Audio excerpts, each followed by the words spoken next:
हाँ तो चलिए, कल मैंने क्या क्या पढ़ा दिया था आप लोग को। कल मैं पूरा इमेज कहाँ कहाँ बनेगा ये सब सारा कुछ बता दिया था। और मैंने कल एक क्वेश्चन पूछा था कि which type of image concave mirror can't made, किस तरीके का इमेज कॉनकेव मिरर नहीं बना सकता है। तो मैं बोला था कि मैं तुम आप लोग को अगले वाले लेक्चर में बता दूंगा, तो चलिए बता देता हूँ। देखिए, आपको पता है कि कॉनकेव मिरर जो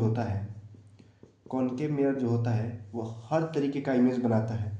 ये बताया था कि रियल इमेज भी बनाता है और वर्चुअल इमेज, दोनों तरीके का इमेज कॉनकेव मिरर बनाता है। ठीक है, रियल इमेज और वर्चुअल इमेज कब बनाता है? जब जब ऑब्जेक्ट कहाँ पे रखा हो, फोकस एंड पोल के बीच में रखा हो। कहाँ पे रखा हो? फोकस एंड पोल के बीच में रखा हो। लेकिन किस तरीके का इमेज नहीं बना पाता है। तो देखिए, तो एक बार मैं और रिवाइज कराना चाहूँगा, ऐसे ही बस सुनते रहेगा कि कहाँ कहाँ कैसा कैसा इमेज बनता है। तो मैंने बताया था कि अगर मैं अगर मैं अगर मैं ऑब्जेक्ट को इन्फिनिटी पे रखूँ, कहाँ पे रखूँ? इन्फिनिटी पे रखूँ किसी भी ऑब्जेक्ट को, तो तो किसी भी ऑब्जेक्ट को अगर मैं इन्फिनिटी पे रखूँ तो कहाँ बनता है? फोकस पे इमेज बनता है। ठीक है, कॉनकेव मिरर केस में। फिर उसके बाद मैं बियॉन्ड सी रख रहा था किसी भी ऑब्जेक्ट को, तो इमेज कहाँ बन रहा था? बिटवीन सी एंड एफ बन रहा था। सी पे रख रहा था तो सी पे ही बन रहा था। सी और एफ के बीच में रख रहा था तो बियॉन्ड सी बन रहा था। ठीक है, बियॉन्ड सी बन रहा था। उसके बाद एफ पे रख रहा था तो कहाँ पर बन रहा था? इन्फिनिटी पे बन रहा था। ठीक है, और एफ और पी के बीच में रख रहा था तो वर्चुअल बन रहा था और बिहाइंड द मिरर बन रहा था। लेकिन किस तरह का इमेज नहीं बना पा रहा था? तो देखिए, अगर मैं बोलूं कि वर्चुअल वर्चुअल और डिमिनिश्ड, ये केस आपने कभी भी नहीं देखा होगा। वर्चुअल और डिमिनिश्ड इस तरीके का इमेज कभी भी कॉनकेव मिरर नहीं बना पाता है। वर्चुअल और डिमिनिश्ड कैसा? वर्चुअल और डिमिनिश्ड। ठीक है, वर्चुअल और डिमिनिश्ड कभी भी नहीं बना पाता है। अगर आपको नहीं विश्वास हो रहा है तो एक बार यहीं से मैं लिंक करके आपको पढ़ाऊंगा आज से। ठीक है, देखिए, मान लीजिए कि अगर मैं किसी भी ऑब्जेक्ट को, ठीक है, इन्फिनिटी पे रखूँ, किसी भी ऑब्जेक्ट को कहाँ पे रखूँ? इन्फिनिटी पे रखूँ। इन्फिनिटी पे रखूँ तो कहाँ पे इमेज बनता है? फोकस पे बनता है। कहाँ पे बनता है? फोकस पे बनता है। इमेज कहाँ बनता है? फोकस पे, यहाँ पे बनता है, फोकस पे बनता है। कैसा बनता है? हाईली डिमिनिश्ड बनता है। कैसा बनता है? हाईली डिमिनिश्ड बनता है। रियल बनता है और वर्चुअल बनता है। रियल बनता है और सॉरी इन्वर्टेड बनता है। ठीक है, उसके बाद मैं कहाँ पे रखूँ? बियॉन्ड सी रखूँ तो कैसा इमेज बनता है?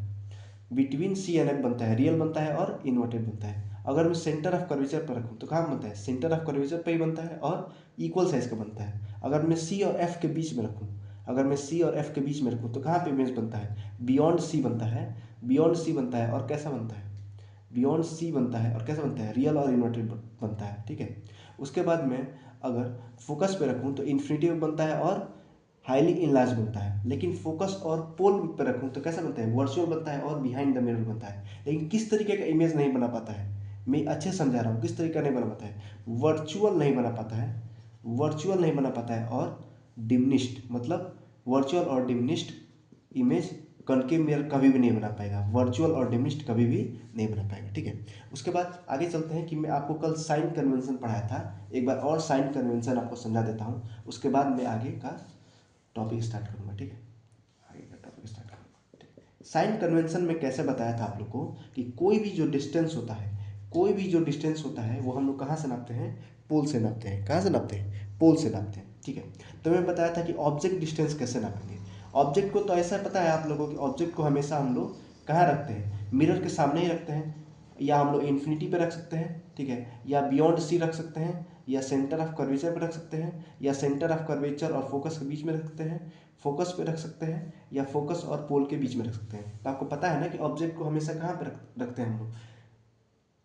मिरर के सामने ही रखते हैं। तो अगर कोई भी डिस्टेंस हम लोग अगर पोल से नापे तो इधर ही नापेंगे ना। और मैं एक साइन कन्वेंशन बताया था। ठीक है, इधर क्या होता है? माइनस, इधर क्या होता है? प्लस, इधर ऊपर क्या होता है? प्लस, नीचे क्या होता है? माइनस। ठीक है, तो ऑब्जेक्ट डिस्टेंस इधर ही जा रहा है ना, लेफ्ट हैंड साइड में जा रहा है ना, इसीलिए यू ऑब्जेक्ट डिस्टेंस को, जिसको यू से डिनोट करते हैं, ऑब्जेक्ट डिस्टेंस को हम लोग हमेशा किस में रखते हैं, माइनस में रखते हैं। किस में रखते हैं, माइनस में या निगेटिव में रखते हैं ऑब्जेक्ट डिस्टेंस को, ठीक है। उसके बाद मैं बताया था कल आप लोग को, उसके बाद कल मैं बताया था कि फोकल लेंथ को कैसे करते हैं, फोकल लेंथ को कैसे मेजर करते हैं। मान लीजिए एफ है, ये सी है, ठीक है। तो फोकल लेंथ भी इधर इधर ही साइड आ रहा है ना, इधर माइनस वाले साइड आ रहा है, ठीक है। इसलिए फोकल लेंथ को भी किस में नापते हैं, फोकल लेंथ को भी किस में नापते हैं, फोकल लेंथ को भी हम लोग निगेटिव में नापते हैं। किसके केस में, कॉनकेव मिरर केस में। किसके केस में, कॉनकेव मिरर के केस में, कॉनकेव मिरर के केस में, ठीक है। और मैं आप लोग को ये बताया था, और ये बताया था कि देखिए जो ऊपर है हाइट ऑफ ऑब्जेक्ट है, देखिए हाइट ऑफ ऑब्जेक्ट है वो हमेशा किस में रहता है, पॉजिटिव में रहता है। हाइट ऑफ ऑब्जेक्ट है वो हमेशा किस में रहता है, पॉजिटिव में रहता है। और हाइट ऑफ इमेज है वो हमेशा नीचे बनता है ना, इमेज कैसे बनता है, ऐसा नीचे बनता है, नीचे की ओर बनता है। और ऑब्जेक्ट ऊपर की ओर रखते हैं, और जो इमेज है वो नीचे की ओर बनता है। अगर आप लोग को नहीं समझ में आ रहा है तो एक मैं सिचुएशन बना के दिखा दे रहा हूँ। एक मैं आप लोग को पढ़ाया था, एक केस बता दे रहा हूँ कैसे। मान लीजिए कि मेरा पोल है, ये फोकस है, और ये क्या है, सेंटर ऑफ कर्वेचर है। तो अगर मैं किसी भी ऑब्जेक्ट को कहाँ पे रख रहा था, ऊपर रख रहा था, सेंटर ऑफ कर्वेचर पे, सेंटर ऑफ कर्वेचर पे रख रहा था किसी भी ऑब्जेक्ट को, किसी भी ऑब्जेक्ट को, तो जो मेरा क्या बोलते हैं, जो मेरा इमेज है वो कहाँ बन रहा था, सेंटर ऑफ कर्वेचर बन रहा था। देखिए ऑब्जेक्ट को मैं अगर ऊपर रखा हूँ, ऊपर रखा हूँ, तो इमेज कहाँ बन रहा है, नीचे की ओर बन रहा है। हाँ, सेंटर ऑफ कर्वेचर पे अगर मैं ऊपर ऑब्जेक्ट को रख रहा हूँ तो नीचे बन रहा है। इसीलिए मैं बोल रहा हूँ कि ऊपर क्या आता है, देखिए ये साइन को याद रखिएगा कि इधर क्या रहता है प्लस एक्स, इधर क्या रहता है माइनस एक्स, ऊपर क्या रहता है प्लस वाई, नीचे क्या रहता है माइनस वाई। तो नीचे की ओर माइनस आ रहा है ना जी, नीचे के क्या आ रहा है, माइनस आ रहा है। इसीलिए हम लोग ऑब्जेक्ट को ऊपर रखते हैं, ऑब्जेक्ट को ऊपर रखते हैं। इसलिए ऊपर क्या होता है, जो ऑब्जेक्ट डिस्टेंस होता है, क्या होता है, ऑब्जेक्ट या हाइट ऑफ ऑब्जेक्ट, क्या हाइट ऑफ ऑब्जेक्ट जो होता है, हाइट ऑफ ऑब्जेक्ट, क्या बोल रहा हूँ मैं, हाइट ऑफ ऑब्जेक्ट जो होता है वो हमेशा किस में रखते हैं, पॉजिटिव में रखते हैं। और height of image, height of image किस में रखते हैं, हाइट ऑफ इमेज किस में रखते हैं, निगेटिव में रखते हैं। क्योंकि क्यों निगेटिव में रखते हैं, क्यों क्यों निगेटिव में रखते हैं, क्योंकि नीचे की तरफ क्या बनता है, नीचे की तरफ इमेज बनता है। कहाँ बनता है, नीचे की तरफ हमेशा इमेज बनता है। इसलिए एक फॉर्मूला आता है मैग्नीफिकेशन का, magnification equal to minus V by U. ये माइनस कहाँ से आ गया, ये माइनस कहाँ से आ गया, ये इमेज डिस्टेंस, इमेज डिस्टेंस के पास ही माइनस क्यों लगा, क्योंकि इमेज हमेशा कहाँ बनता है, नीचे की ओर बनता है, इसलिए ये माइनस लगा है, ठीक है। इसीलिए माइनस लगा, नहीं तो माइनस नहीं लगता है यहाँ पे, ठीक है। M equal to minus V by U, M equal to minus V by, ठीक है। चलिए चलिए ठीक है। अब हम लोग पढ़ेंगे uses of, uses of concave, uses of concave and convex mirror, uses of concave and convex mirror, ठीक है।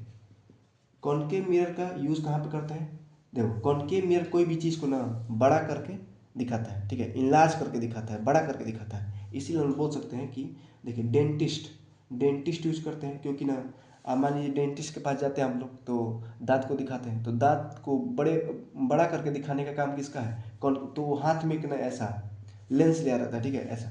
तो वो कौन सा मिरर रहता है, कौन सा मिरर रहता है, वो कॉनकेव मिरर रहता है, ठीक है, कॉनकेव मिरर रहता है, ठीक है।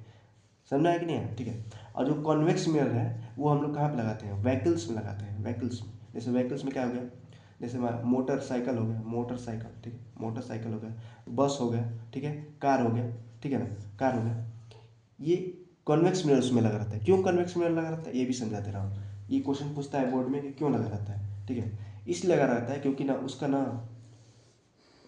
फील्ड ऑफ व्यू बहुत ज़्यादा है। फील्ड ऑफ व्यू का मतलब बहुत ज़्यादा होने का मतलब क्या है कि मान लीजिए कि पीछे से बहुत बड़ा ऐसे ना बड़ी बड़ी गाड़ियाँ आ रही हैं पीछे से, ठीक है ना, तो ना दूर दूर की लाइटों को पकड़ता है, ऐसे दूर दूर की लाइटों को पकड़ता है, ठीक है, दूर दूर की लाइटों को पकड़ता है, और ना एक जगह कन्वर्ज करके उसका इमेज बना देता है। एक जगह कन्वर्ज करके क्या करता है, उसका इमेज बना देता है, ठीक है, इमेज बना देता है एक जगह कन्वर्ज करके, एक जगह, ठीक है। इसलिए इसका फील्ड व्यू, कॉन्वेक्स मिरर का फील्ड व्यू है, कॉन्वेक्स मिरर का जो फील्ड व्यू है वो बहुत ज़्यादा है, फील्ड व्यू बहुत ज़्यादा है, ठीक है, फील्ड व्यू बहुत ज़्यादा है। इसलिए हम लोग उसको कहाँ यूज़ करते हैं, व्हीकल्स में यूज़ करते हैं। कहाँ पे यूज़ करते हैं, व्हीकल्स में। व्हीकल्स मतलब बस या कार या कोई भी व्हीकल्स हो गया उसमें यूज़ करते हैं, क्योंकि ना बड़ी बड़ी गाड़ियों को ना छोटे छोटे मतलब मिरर में दिखा देता है, ठीक है, इसलिए इसका ये यूज़ है, ठीक है। चलिए अब कुछ फॉर्मूला देख लीजिए, फॉर्मूला, ठीक है, फॉर्मूला कुछ देख लेते हैं। देखो पहला जो मिरर फॉर्मूला है उसको फॉर्मूला कैसे है, 1/f इक्वल टू, देखिएगा 1/f equal to 1/v plus 1/u, ठीक है। 1/f equal to 1/v plus 1/u। f क्या है यहाँ पे, फोकल लेंथ है, क्या है, फोकल लेंथ है, ठीक है। ये मिरर फॉर्मूला है, इसको मैं डिराइव भी करा सकता हूँ, लेकिन आपके लेवल पे अभी डेरिवेशन जरूरी नहीं है, इसीलिए मैं नहीं करा रहा हूँ। 1/f equal to 1/v, v मतलब क्या है, हमारा इमेज डिस्टेंस है, क्या है ये, इमेज डिस्टेंस है, मतलब मिरर से कितनी दूरी पे इमेज बना है, इमेज डिस्टेंस है, इमेज डिस्टेंस है, ठीक है, इमेज डिस्टेंस है, ठीक है। और यू क्या है पता ही है आपको, ऑब्जेक्ट डिस्टेंस है, क्या है, ऑब्जेक्ट डिस्टेंस है, ऑब्जेक्ट डिस्टेंस है। तो इसको याद रखिएगा, ये कौन सा फॉर्मूला है, मिरर फॉर्मूला है, कौन सा फॉर्मूला है, मिरर फॉर्मूला है। 1/f equal to 1/v plus 1/u। f क्या है, फोकल लेंथ, v क्या है, इमेज डिस्टेंस है, मतलब मिरर से कितनी दूरी पे इमेज बना है, ठीक है। और यू क्या है, ऑब्जेक्ट डिस्टेंस है, क्या है, ऑब्जेक्ट डिस्टेंस है, ठीक है। चलिए ऑब्जेक्ट डिस्टेंस है, ठीक है। एक और मैं बताया था, आपका मैग्निफिकेशन का फॉर्मूला बताया था पिछले वाले लेक्चर में, कि एक होता है -v/u और एक होता है HI/HO, HI/HO, ठीक है, HI/HO। HI मतलब क्या था, height of image, height of image, height of image, height of image upon height of object, height of object, ठीक है, हाइट ऑफ ऑब्जेक्ट। और मैग्निफिकेशन में उस दिन समझा दिया था पिछले वाले लेक्चर में कि जो मैग्निफिकेशन होता है वो ये कंपेयर करता है कि हाइट ऑफ ऑब्जेक्ट, क्या है यहाँ पे, हाइट ऑफ ऑब्जेक्ट। तो मैग्निफिकेशन ये बताता है कि ऑब्जेक्ट के कंपैरिजन में, ऑब्जेक्ट के कंपैरिजन में इमेज कितना बड़ा या कितना छोटा है, ऑब्जेक्ट के कंपैरिजन में इमेज कितना बड़ा या कितना छोटा है। तो मैग्निफिकेशन का दो फॉर्मूला हो गया, -v/u और HI/HO। और ये भी बताया था कि मैग्निफिकेशन कैसी क्वांटिटी है, यूनिट लेस क्वांटिटी है, कैसी क्वांटिटी है, यूनिट लेस क्वांटिटी है। यूनिट लेस क्वांटिटी मतलब कि कैसे यूनिट लेस क्वांटिटी, क्योंकि अगर हाइट ऑफ इमेज को भी अगर हम लोग सेंटीमीटर में लेते हैं और हाइट ऑफ ऑब्जेक्ट को भी सेंटीमीटर में लेते हैं तो दोनों ऊपर रेशियो कट जाएगा, इसीलिए ये यूनिट, कोई भी यूनिट बचेगा ही नहीं, इसीलिए कि कौन सी क्वांटिटी है, यूनिट लेस क्वांटिटी है। मैग्निफिकेशन कैसे क्वांटिटी है, यूनिट लेस क्वांटिटी है, ठीक है। चलिए एक चीज और याद रखिएगा, अगर मैग्निफिकेशन, अगर मैग्निफिकेशन, अगर मैग्निफिकेशन 0 और 1 के बीच में है, कि किसके बीच, 0-1 के बीच, मतलब मान लीजिए कि मैं बोलूँ कि मैग्निफिकेशन मेरा 0.2 है, 0.3 है, 0.4 है, 0.5 है, मतलब ये जितने भी मैंने लिखा है 0.2, 0.3, 0.4, 0.5, ये 0 और 1 के बीच में है कि नहीं है ना, ठीक है। तो अगर याद रखिएगा ऑलवेज, ये हमेशा वैलिड है ऑलवेज, अगर मैग्निफिकेशन, अगर मैग्निफिकेशन 0 और 1 के बीच में रहेगा तो हमेशा कैसा इमेज बनेगा, डिमिनिश्ड या हाईली डिमिनिश्ड, डिमिनिश्ड या हाईली डिमिनिश्ड, हाईली डिमिनिश्ड, ठीक है, डिमिनिश्ड बनेगा या हाईली डिमिनिश्ड बनेगा। अगर मैग्निफिकेशन किसके किसके बीच में रहता है, 0 और 1 के बीच में रहता है, अगर मैग्निफिकेशन 0 और 1 के बीच में रहता है तो कैसा वो रहेगा, 0 और 1 के बीच में रहता है तो मैग्निफिकेशन, तो कैसा इमेज बनेगा, ऑब्जेक्ट रहेगा, हाइट कैसा रहेगा, डिमिनिश्ड रहेगा, कैसा रहेगा, डिमिनिश्ड रहेगा, ठीक है, डिमिनिश्ड रहेगा, ठीक है।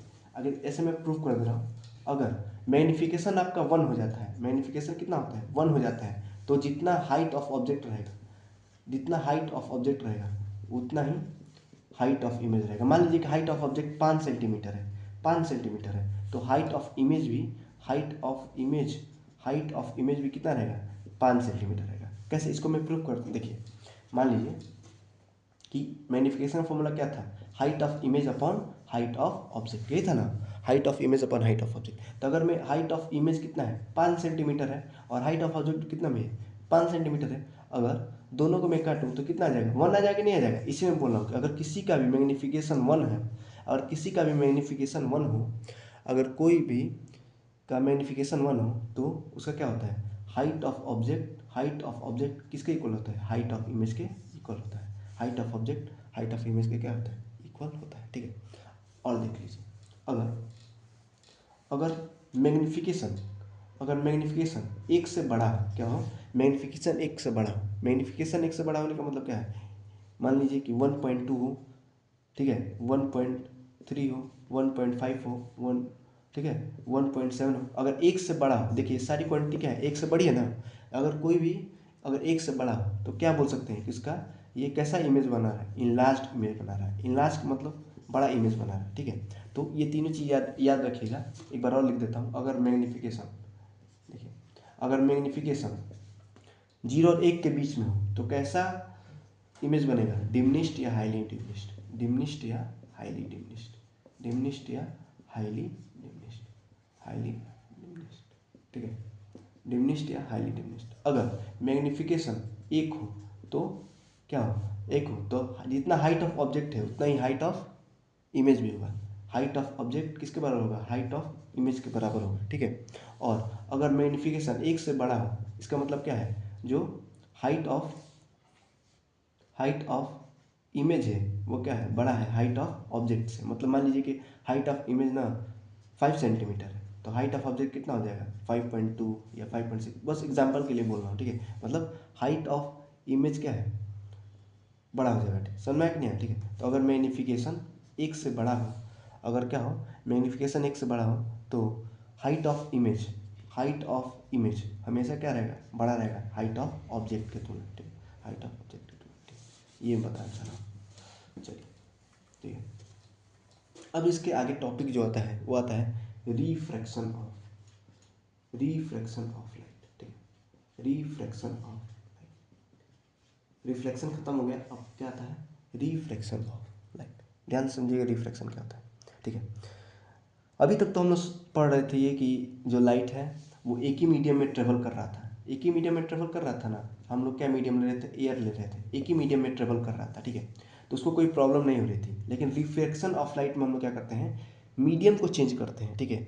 हम लोग रे ऑफ लाइट को एक मीडियम से दूसरे मीडियम में भेजते हैं। इसका मतलब ये है कि अगर मैं किसी भी रे ऑफ लाइट को, ये मान लीजिए मीडियम 1 है, ये मीडियम 2 है, मीडियम 1 कुछ भी हो सकता है, मीडियम 2 कुछ भी हो सकता है, एयर, वाटर, ग्लास, केरोसिन, कुछ भी, ठीक है, बेंजीन, कुछ भी हो सकता है, ठीक है।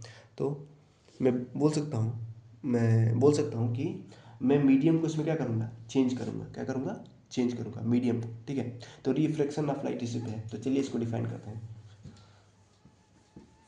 कि बोल सकता हूँ when A ray of light when a ray of light changes its medium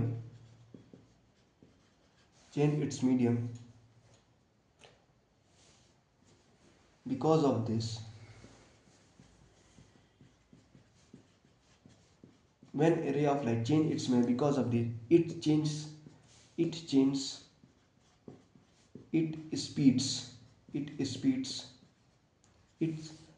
its speed and path।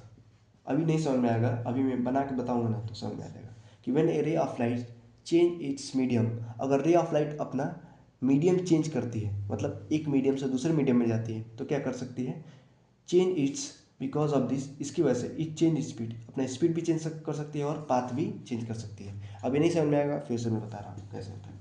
मान लीजिए कि ये, इसको बोलते हैं इंटरफेस, क्या बोलते हैं, इंटरफेस, क्या बोलते हैं इसको, इंटरफेस, ठीक है, इंटरफेस, ठीक है। मान लीजिए ये मीडियम 1 है, क्या है, ये मीडियम 1 है। मीडियम 1 होने का मतलब है, मान लीजिए ये एयर है, क्या है, एयर, मीडियम कौन सा है, एयर है, ठीक है। और ये मीडियम मान लीजिए क्या है, ग्लास है, क्या है, ग्लास है। ये मीडियम कौन सा है, ग्लास है, ठीक है। तो ये इंटरफेस है। इंटरफेस क्या चीज़ होती है, जो ना दो मीडियम को बांटती है। मान लीजिए एयर और ग्लास दो अलग अलग मीडियम है ना, ठीक है, दो अलग अलग ये मीडियम है कि नहीं है, एयर और ग्लास दो अलग अलग मीडियम है। इस मीडियम को कौन बांट रहा है, ठीक है, ये इंटरफेस ही बांट रहा है, ठीक है। तो एक में इसके परपेंडिकुलर एक नॉर्मल बना लेता हूँ, ठीक है। जैसे मैं रिफ्लेक्शन में एक नॉर्मल बनाया था, वैसे इसमें भी एक नॉर्मल बना लेता हूँ, ठीक है। तो जब लाइट यहाँ से आएगी, ठीक है, रे ऑफ लाइट यहाँ से आएगी तो क्या करेगी, एक ये मान लीजिए कि पहले मीडियम से आई, ठीक है, पहले मीडियम से आई, तो दूसरे मीडियम देखिए, पहले मीडियम देखो, पहले मीडियम से आई तो देखिए दूसरे मीडियम में अपना क्या किया, अपना पाथ चेंज कर लिए, पाथ चेंज कर लिए, ठीक है।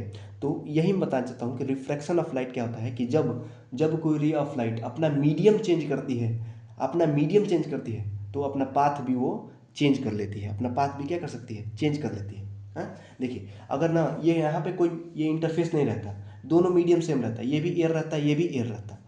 ऊपर वाला मीडियम 1 भी एयर रहता है और मीडियम 2 भी क्या रहता है, एयर रहता है। तो ये रे ऑफ लाइट एकदम सीधी ऐसी चली जाती है, ऐसे ऐसे चली जाती है। लेकिन देखिए ये थोड़ा बेंड हुई है, नॉर्मल की तरफ क्या हुई है, थोड़ा सा बेंड हुई है, ये थोड़ा सा, ये इतना बेंड हुई है, ठीक है, इतना बेंड हुई है। तो इतना जो बेंड हुई है किसकी वजह से हुई है, मीडियम चेंज होने के वजह से हुई है ना।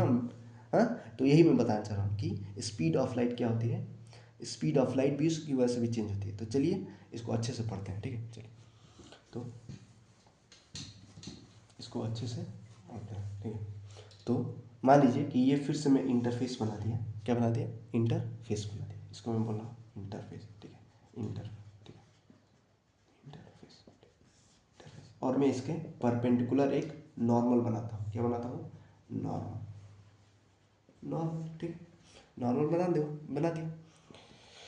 अब देखिए, देखिए ये जो एक कॉन्सेप्ट आता है रेयर और डेंसर का, क्या आता है, रेयर और डेंसर का, ठीक है। तो मान लीजिए ये रेयर मीडियम है, या रेयरर बोलते हैं इसको, रेयर नहीं, रेयरर मीडियम है, ठीक है, रेयरर मीडियम, ठीक है। और ये हमारा denser medium, denser medium, denser medium, denser medium, ठीक है, डेंसर मीडियम। देखिए रेयरर और डेंसर मीडियम का जो कॉन्सेप्ट है ना, वो ना कंपेयर करने वाला है। जैसे मैं बोलूँ कि मेरी हाइट 6 फीट है, ठीक है, 6 फीट है, तो जो 2 फीट वाला इंसान रहेगा वो यही ना बोलेगा, वैसे तो होते नहीं है, 2 फीट वाला इंसान रहेगा वो यही ना बोलेगा कि ये मेरे से बड़ा है। तो ये कंपैरिजन वाला चीज़ है, कैसा चीज़ है, कंपैरिजन। ऊपर भी मैं डेंसर लिख सकता हूँ, नीचे भी मैं रेयरर लिख सकता हूँ, लेकिन ऊपर रेयरर मीडियम है, रेयरर मीडियम मतलब ईयर है मान लीजिए, और ये ग्लास है, ठीक है, ये ग्लास है, ठीक है। तो अगर कोई भी ray of light rarer medium से, कहाँ से, रेयरर मीडियम से डेंसर मीडियम में आती है, डेंसर मीडियम में आती है, और कोई भी ray of light rarer medium से डेंसर मीडियम में आती है, तो कहाँ पे बेंड होती है, बेंड टुवर्ड्स नॉर्मल, किसके तरफ बेंड होती है, टुवर्ड्स नॉर्मल, किसके तरफ, टुवर्ड्स नॉर्मल, टुवर्ड्स नॉर्मल। देखिए तो एयर इसमें क्या है, रेयरर मीडियम है, और डेंसर मीडियम क्या है, ग्लास है। तो देखिए अगर ये मीडियम चेंज नहीं होता तो ये रे ऑफ लाइट एकदम ऐसे सीधी चली जाती, सीधी चली जाती कि नहीं चली जाती, चली जाती सीधे। लेकिन क्या हुआ है कि यहाँ पे मीडियम चेंज हो गया है, और मीडियम चेंज होने के कारण ये क्या किया, अपने पाथ को थोड़ा डाइवेट, इधर इस साइड कर लिए, डेविएट कर लिए, नॉर्मल की तरफ झुक लिए, टुवर्ड्स नॉर्मल हो गई, ठीक है। तो याद रखिएगा कि अगर कोई भी ray of light rarer medium से डेंसर मीडियम में जाती है तो क्या होती है, नॉर्मल के टुवर्ड्स बेंड हो जाती है, बेंड टुवर्ड्स नॉर्मल, क्या होती है, बेंड्स टुवर्ड्स नॉर्मल, नॉर्मल की तरफ क्या हो जाती है, बेंड हो जाती है, नॉर्मल की तरफ क्या होती है, बेंड हो जाती है। तो मैं बोल सकता हूँ कि when A ray of light, when A ray of light coming from rarer medium to the denser medium, it change its path and bend towards the normal, it change its paths and bend towards the normal, ठीक है। तो मैं बोल सकता हूँ कि अगर कोई भी ray of light rarer medium से कहाँ पे आती है, डेंसर मीडियम में आती है, रेयरर से कहाँ पे, डेंसर मीडियम में आती है, तो क्या हो सकता है, तो कहाँ बेंड होती है, bend towards normal, bends towards normal, bends towards normal, ठीक है, बेंड टुवर्ड्स नॉर्मल, ठीक है। अब दूसरा एक केस लेते हैं, केस नंबर पहला था, दूसरा केस ये है कि अब मैं क्या करूँगा कि रे ऑफ लाइट को डेंसर मीडियम से ना रेयरर मीडियम की तरफ ले जाऊँगा। तो देखिए मान लीजिए ऊपर में क्या लिख दिया, डेंसर मीडियम लिख दिया, डेंसर मीडियम लिख दिया, डेंसर मीडियम ऊपर लिख दिया, और नीचे क्या लिख दिया, रेयरर मीडियम लिख दिया, नीचे क्या लिख दिया, रेयरर मीडियम में लिख दिया नीचे, ठीक है। अब देखिए क्या हुआ, ये पहले उससे नॉर्मल बना लिया, और ये मेरा क्या है, इंटरफेस है, क्या है, इंटरफेस है, इंटरफेस है, ठीक है। तो अगर मैं किसी भी रे ऑफ लाइट को, किसी भी रे ऑफ लाइट को डेंसर से रेयर भेजूंगा तो क्या होगा, तो मान लीजिए डेंसर मीडियम है, ठीक है। तो देखिए क्या हुआ, देखिए अगर ये मीडियम चेंज नहीं होता तो ये रे ऑफ लाइट ऐसे निकल जाती एकदम सीधे। आपको पता है ना कि जो रे ऑफ लाइट है, वो हमेशा स्ट्रेट लाइन में ट्रेवल करती है, तो ऐसे ही निकल जाती है। लेकिन ये क्या हुई, अवे फ्रॉम द नॉर्मल होगी। तो याद रखिएगा अगर कोई भी रे ऑफ लाइट डेंसर से रेयरर की तरफ जाती है, डेंसर से रेयरर की तरफ जाती है तो क्या होती है, अवे फ्रॉम नॉर्मल होती है, away from normal, away from normal मतलब नॉर्मल से दूर भागती है, अवे फ्रॉम नॉर्मल होती है। डेंसर से रेयर जाती है। देखिए ये डेंसर मीडियम है और ये कौन सा मीडियम है, रेयर मीडियम है। तो अगर कोई भी रे ऑफ लाइट डेंसर से रेयर जाती है तो क्या हो जाती है, अवे फ्रॉम नॉर्मल हो जाती है। क्या हो जाती है, अवे फ्रॉम नॉर्मल हो जाती है। और पहला क्या था, अगर ना रेयर से डेंसर जाएगी तो बेंड्स टुवर्ड्स नॉर्मल, मतलब रेयर मीडियम से डेंसर मीडियम जाएगी तो बेंड टुवर्ड्स नॉर्मल, अगर डेंसर से रेयर जाएगी तो away from normal, away from normal. इस चीज़ को मैं फिर से लिख देता हूँ कि अगर कोई भी लाइट, कोई भी रे ऑफ लाइट रेयर से डेंसर मीडियम की तरफ जाती है, रेयर मीडियम से डेंसर मीडियम की तरफ जाती है तो क्या होती है, बेंड्स टुवर्ड्स नॉर्मल, मतलब नॉर्मल की तरफ झुकती है, बेंड्स टुवर्ड्स नॉर्मल, ठीक है, बेंड टुवर्ड्स नॉर्मल, ठीक है। अगर कोई भी ray of light denser medium से, किस मीडियम से, डेंसर मीडियम से रेयर मीडियम की तरफ जाती है, डेंसर मीडियम से रेयर मीडियम की तरफ जाती है तो क्या होती है, अवे फ्रॉम नॉर्मल। क्या होती है, away from normal, away from normal होती है, ठीक है। ये कॉन्सेप्ट आपको समझ में आ गया होगा। क्या हो गया, ये कॉन्सेप्ट आपको समझ में आ गया होगा, ठीक है, कॉन्सेप्ट समझ में आ गया, ठीक। चलिए अब देखिए, अब फिर से मैं एक कॉन्सेप्ट समझा देता हूँ। कुछ टर्म है वो समझ लीजिए रिफ्रैक्शन के लिए। रिफ्रैक्शन है, ये रिफ्लेक्शन नहीं है, रिफ्रैक्शन है, ठीक है, रिफ्रैक्शन ऑफ लाइट वर्ड है, ठीक है। तो ये इंटरफेस हो गया, क्या हो गया, इंटरफेस हो गया, इंटरफेस हो गया, इंटरफेस हो गया, ठीक है। और ये हो गया मेरा नॉर्मल, क्या हो गया, normal, perpendicular to the interface, ये नॉर्मल हो गया, ठीक है। ये है रे ऑफ, और ठीक है, ये मीडियम फर्स्ट है मेरा, क्या है, मीडियम फर्स्ट है। मीडियम फर्स्ट क्या है मेरा, एयर है, ठीक है। और मीडियम सेकंड क्या है, मीडियम सेकंड मान लीजिए क्या है, डायमंड ले लिया मैं, डायमंड है, ठीक है। कुछ भी हो सकता है, ये कंपैरिजन वाला चीज़ है। ऊपर भी मैं डायमंड लिख सकता हूँ, नीचे भी मैं एयर लिख सकता हूँ, लेकिन एयर और डायमंड समझा रहा हूँ इसमें, ठीक है। तो क्या होगा कि ये जो रे ऑफ लाइट, जो रे ऑफ लाइट ये इंटरफेस पे पड़ी, ठीक है, इंटरफेस पे पड़ी, इसको हम लोग बोलते हैं इंसिडेंट रे। क्या बोलते हैं, इंसिडेंट रे। जैसे उसमें बोले थे इंसिडेंट रे, वैसे क्या है, इंसिडेंट रे, क्या है, इंसिडेंट रे, ठीक है। उसके बाद अब मीडियम चेंज करेगी लाइट, हाँ, तो कहाँ से आई है, एयर से ना, एयर से डायमंड की तरफ आई है, एयर से डायमंड की तरफ आई है तो क्या हो जाएगी, बेंड टुवर्ड्स नॉर्मल या away from the normal, bend towards normal, तो क्या हो जाएगी, बेंड टुवर्ड्स नॉर्मल, ठीक है। अगर ये नॉर्मल, ये मीडियम चेंज नहीं होता तो ऐसे चली जाती, ऐसे चली जाती कि नहीं चली जाती, चली जाती। लेकिन अब मीडियम चेंज हो गया है तो बेंड टुवर्ड्स नॉर्मल, नॉर्मल की तरफ क्या हो गई, बेंड हो गई, ठीक है। तो देखिए ये नॉर्मल और इंसिडेंट रे के बीच में जो एंगल बनता है इसको बोलते हैं एंगल आई। क्या बोलते हैं, एंगल आई। एंगल आई का मतलब होता है एंगल ऑफ इंसिडेंस। क्या होता है, एंगल ऑफ इंसिडेंस, रिफ्लेक्शन में भी पढ़ेंगे, एंगल ऑफ इंसिडेंस, ठीक है। और नॉर्मल और ये वाला जो रे है उसको बोलते हैं हम लोग रिफ्रैक्टेड रे। क्या बोलते हैं, रिफ्रैक्टेड रे, रिफ्रैक्टेड रे है ना कि रिफ्लेक्टेड रे, रिफ्रैक्टेड रे। कौन सा रे है, रिफ्रैक्टेड, इसको बोलते हैं एंगल आर। क्या बोलते हैं, एंगल आर। एंगल आर मतलब होता है angle of refraction, angle of reflection है, एंगल ऑफ रिफ्रैक्शन, ठीक है। तो मैं बोल सकता हूँ कि नॉर्मल और इंसिडेंट रे के बीच का जो एंगल है इसको बोलते हैं एंगल ऑफ इंसिडेंस।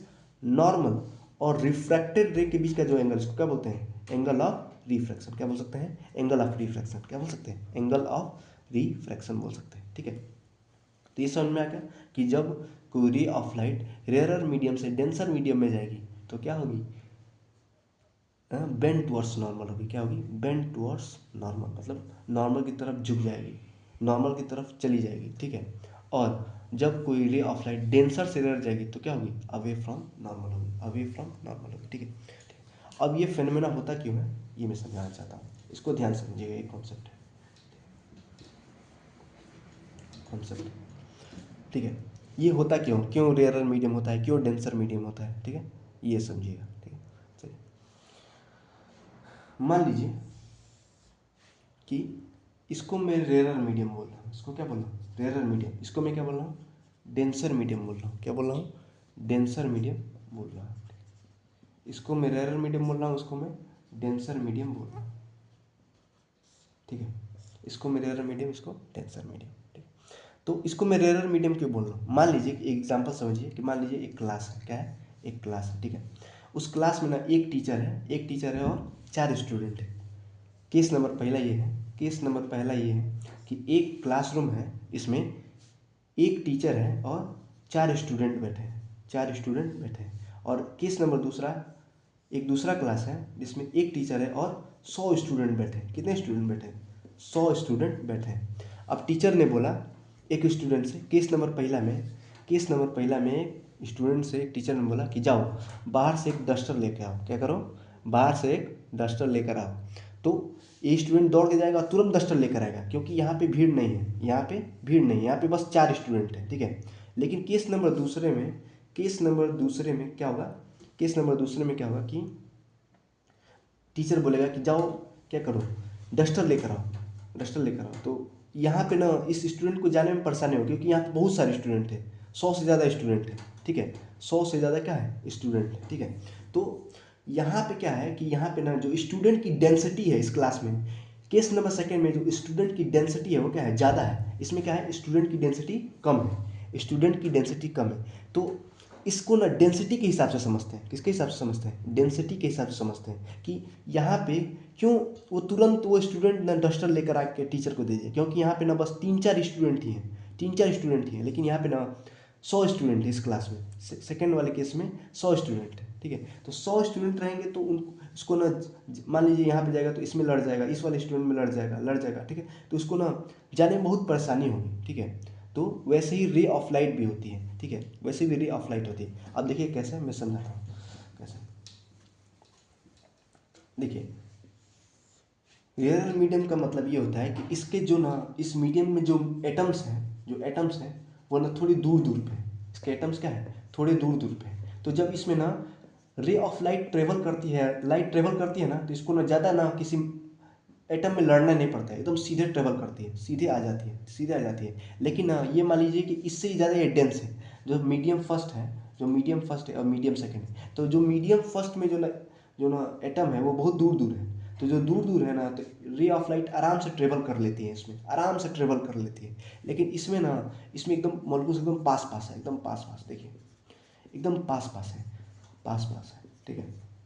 तो जब रे ऑफ लाइट इसमें ट्रेवल करेगी ना, तो इसको परेशानी होगी, कभी इस एटम में लड़ जाएगी, कभी इसमें लड़ जाएगी, लड़ती आएगी, ठीक है, लड़ती आएगी। तो ठीक है, तो ये इसकी क्या है? इस मीडियम की डेंसिटी ज़्यादा है ना, इस मीडियम क्या है, इस मीडियम की डेंसिटी क्या है? ज़्यादा है इस मीडियम के कंपेरिजन में। इसलिए इसको क्या बोल रहे हैं?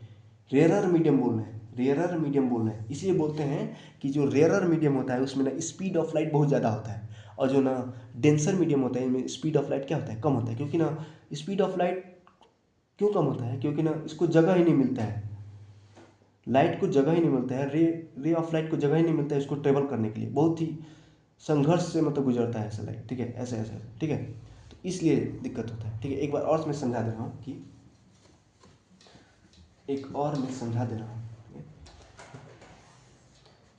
जो एक मान लीजिए एयर है, ठीक है, एयर है इस हिसाब से, और ये क्या है? ग्लास है। क्या है? ग्लास है, ठीक है। और इसमें स्पीड ऑफ लाइट ट्रेवल कर रही है, ठीक है, इसमें स्पीड ऑफ लाइट कुछ दूसरा है, इसमें कुछ दूसरा है, ठीक है। तो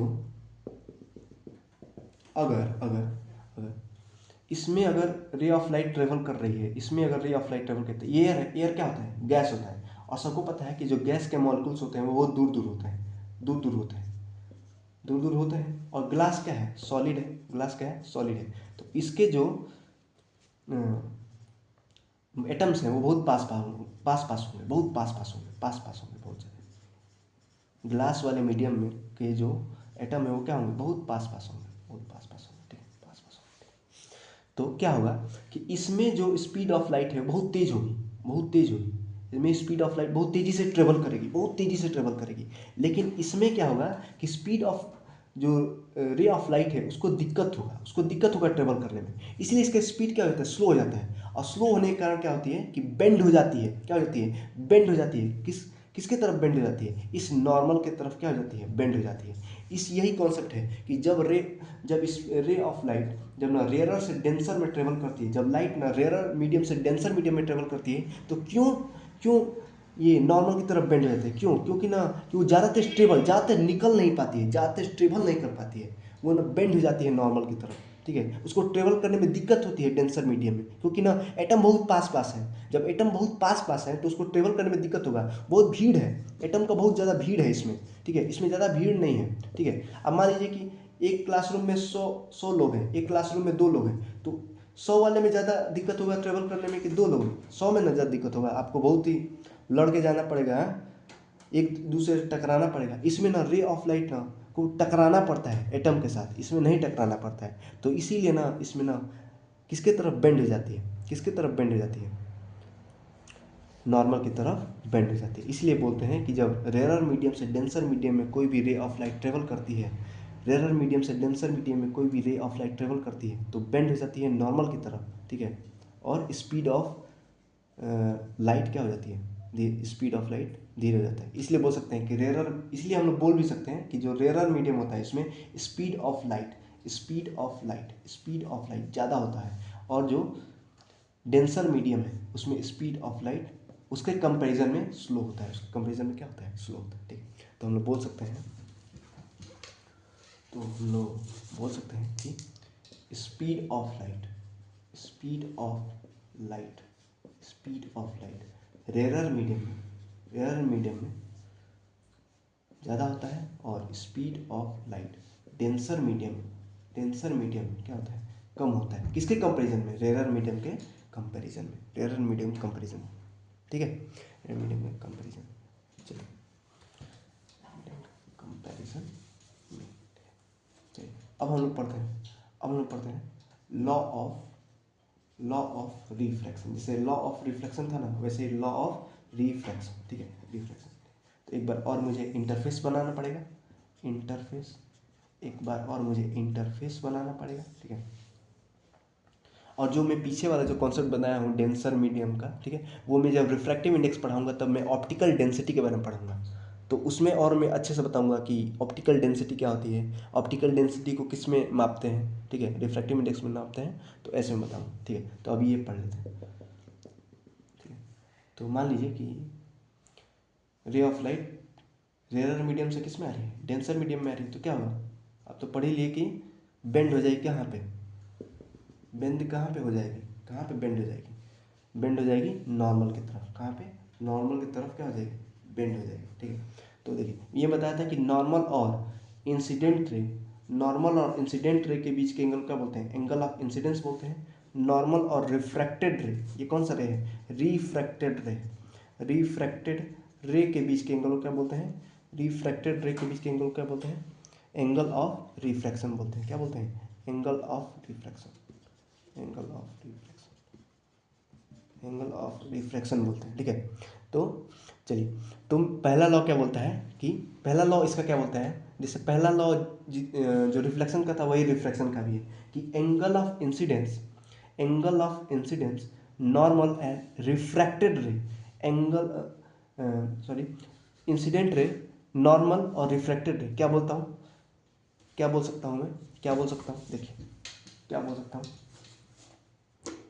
पहला लॉ क्या बोलता है कि incident ray, incident ray, incident ray, ठीक है, normal, normal refracted ray, refracted ray, ठीक है, incident ray, normal refracted ray lie on the same plane, lie on the, lie on the same plane, lie on the same plane, ठीक है। कैसे lie on the same plane, देखिए ये interface, ठीक है, ये नॉर्मल, ठीक है, ये मेरा इंसिडेंट रे, ये मेरा रिफ्रैक्टेड रे, ये मेरा रिफ्रैक्टेड रे, ठीक है। तो ये एक ही प्लेन में ना है, ये एक ही प्लेन में है कि नहीं है, ये एक ही प्लेन में है, ठीक है, ठीक है। जो ये एक्स प्लेन होता है, ठीक है, ये एक्स प्लेन है, ठीक है, ये मेरा वाई प्लेन है, और जो आपकी तरफ आ रहा है, ये जो आपकी तरफ आ रहा है वो क्या है, जेड प्लेन है। तो जो मैं ये जो मैं फिगर बनाया हूँ एक्स प्लेन बनाया हूँ, तो एक ही प्लेन में ना इंसिडेंट रे है, ठीक है, नॉर्मल है और रिफ्रैक्टेड रे, तीनों एक ही प्लेन में है। तो पहला लॉ ये बोलता है कि इंसिडेंट रे,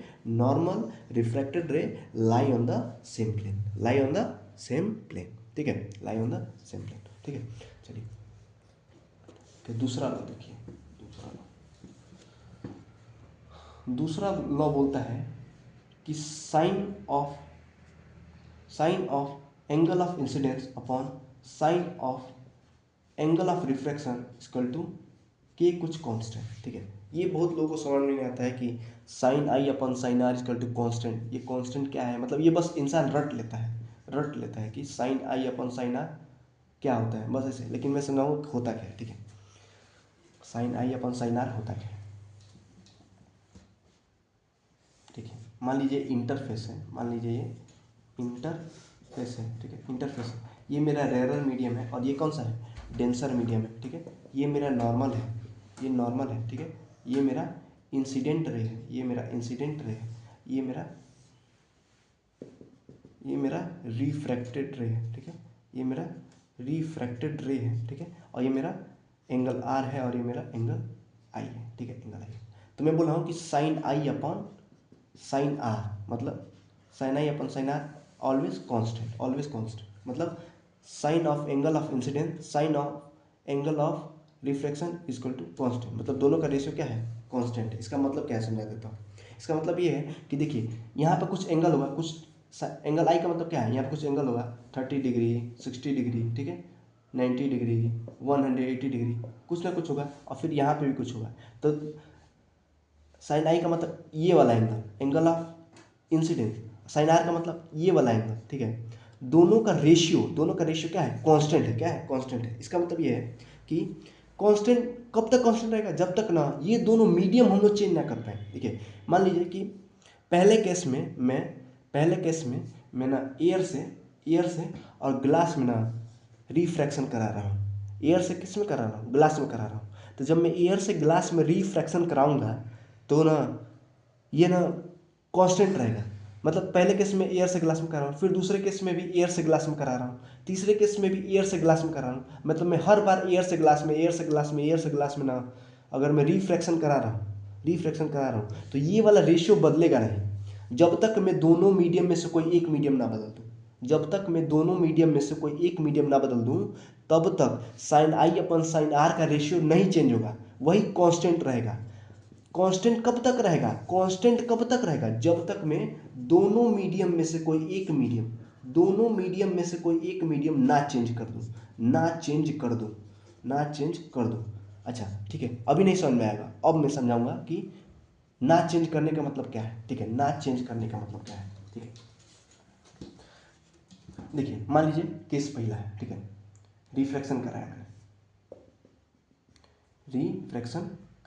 ठीक है। ये केस नंबर पहला है, ठीक है। केस नंबर दूसरा है, ठीक है। केस नंबर तीसरा, ठीक है। केस नंबर पहला, केस नंबर दूसरा और केस नंबर तीसरा, ठीक है। पहले बार मैंने एयर से ग्लास में रिफ्रैक्शन कराया, दूसरी बार मैंने एयर से ग्लास में ही रिफ्रैक्शन कराया और तीसरी बार भी मैंने एयर से क्या किया, ग्लास में ही रिफ्रैक्शन कराया। तीनों बार में मैंने क्या किया है, सेम मीडियम लिया है, दोनों क्या लिया है, सेम मीडियम लिया है। तो जो अपॉन साइन आर का जो रेशियो रहेगा वो कांस्टेंट रहेगा, क्योंकि मैंने मीडियम को चेंज ही नहीं किया है। जब तक मैं मीडियम को चेंज नहीं करूंगा, जब तक मैं कांस्टेंट क्या रखूंगा, किस चीज को मैं कांस्टेंट रहूंगा, के का मतलब क्या है, कांस्टेंट। के का मतलब क्या है, कांस्टेंट। किस चीज को मैं कांस्टेंट रखूंगा, इन दोनों मीडियम को मैं कांस्टेंट रखूंगा, तब तक साइन आई अपन साइन आर का वैल्यू चेंज नहीं होगा, साइन आई अपन साइन आर का रेशियो चेंज नहीं होगा, ठीक है। तो पहला ये मैं अगर कांस्टेंट रखता हूँ तो दोनों का, देखिए मान लीजिए ना कि इस बार ना 30 डिग्री है, ठीक है, इस बार 60 डिग्री है, ठीक है सर। तो अगर ना ये चीज़ आप लोग बाद में पढ़ेंगे, आप लोग बस रट लेते हैं कि साइन आई अपॉन साइन आर क्या होता है, कांस्टेंट होता है, कि कुछ कांस्टेंट। अरे क्या चीज़, ये कब तक नहीं चेंज होगा, क्या चीज़ कांस्टेंट रखूँ भाई। तो ये समझना है कि जब तक मैं मीडियम को, मान लीजिए पहले केस में एयर से ग्लास में ले गया, दूसरे केस में एयर से ग्लास में ले गया, तीसरे केस में एयर से ग्लास में ले गया, तीनों केस में एयर से ग्लास ही में ले जा रहा हूँ। तो जब तक मैं एयर से ग्लास में ले जाऊंगा हर बार, तो हर बार इसका ना रेशियो क्या आ जाएगा, सेम आएगा, कांस्टेंट आएगा, ठीक है, ठीक है। चलिए और देखिए, अगर मैं क्या करूँ, देखिए पहले केस में, अगर मैं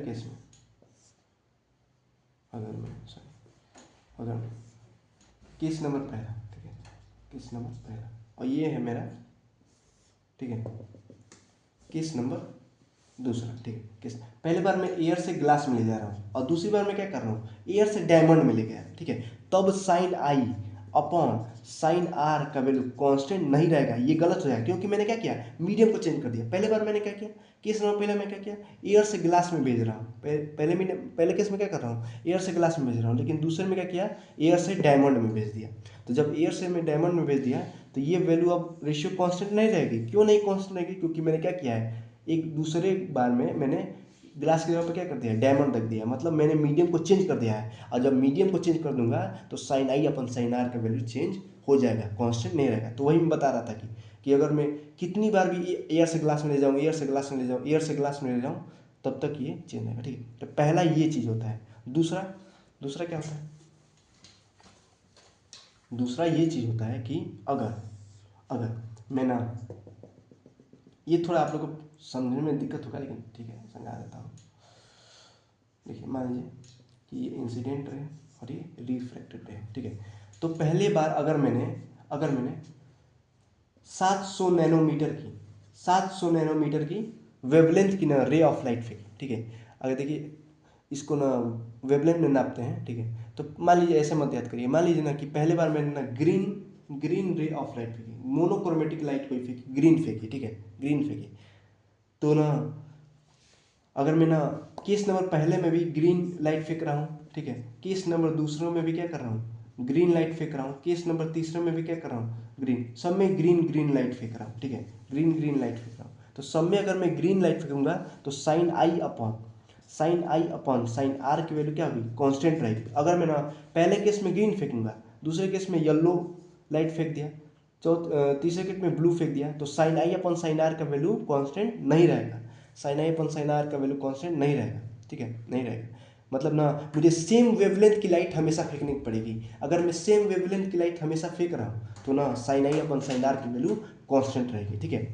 केस नंबर दूसरा ये होता है, ठीक है। अगर नहीं समझ में आया तो एक बार और समझिए, इस बार बढ़िया समझिए। देखिए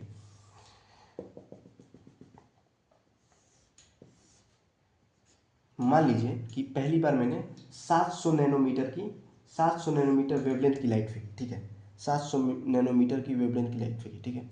फिर दूसरी बार भी मैंने क्या किया, 700 नैनोमीटर की वेवलेंथ की लाइट फेंका, ठीक है। तीसरी बार भी क्या किया, 700 नैनोमीटर की वेवलेंथ की लाइट फेंका। मतलब इसका मतलब क्या है, हर बार मैं क्या कर रहा हूँ, सेम वेवलेंथ की लाइट को डाल रहा हूँ, ठीक है, सेम वेवलेंथ की लाइट को इस पर फेंक रहा हूँ, ठीक है, सेम वेवलेंथ की लाइट को।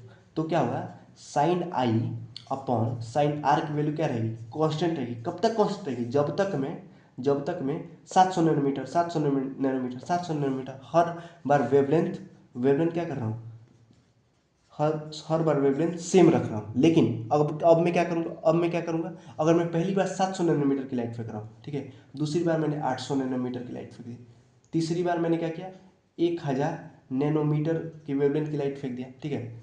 तो क्या होगा, ये अब कांस्टेंट नहीं रहेगा क्योंकि मैंने हर बार क्या किया है, अलग अलग वेवलेंथ की लाइट को फेंका है। तो इस बार sine I upon sine are की वैल्यू क्या रहेगी, कांस्टेंट नहीं रहेगी, ठीक है, नहीं रहेगी, ठीक है। तो इसका मतलब ये होता है, क्या कांस्टेंट रहना चाहिए। देखिए तो दो केस पढ़ा है और दोनों केस एक बार फिर से बता रहा हूँ।